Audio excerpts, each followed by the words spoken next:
Lumpiang Shanghai. Lumpiang Shanghai. Ayan mga loves, gumawa ako ng lumpiang Shanghai.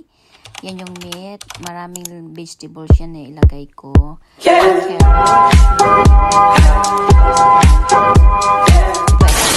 At saka ano pa yan. Ayan, nagra-wrap na rin ako.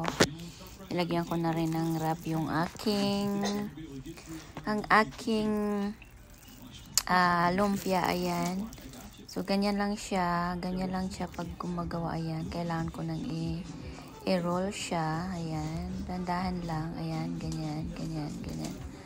So, ayan, hanggang matapos, hanggang dulo. Ayan, sobrang dali lang gawin mga loves, yung lumpiang Shanghai.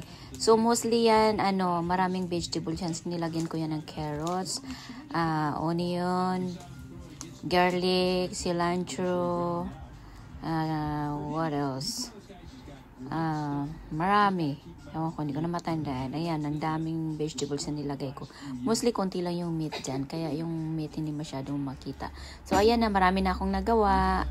Ayan, marami na akong nagawa. Ayan, naluto ko na. So, kailangan ko na rin tikman ang aking lumpiang Shanghai. Ayan, kaysa bibili ka dito, sobrang mahal.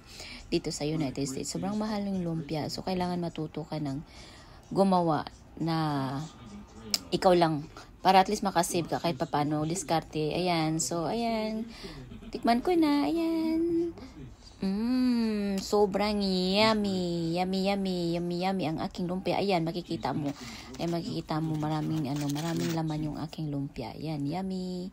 Thank you. Yummy ang aking lumpia.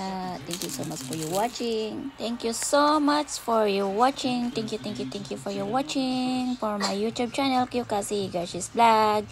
Thank you. Bye.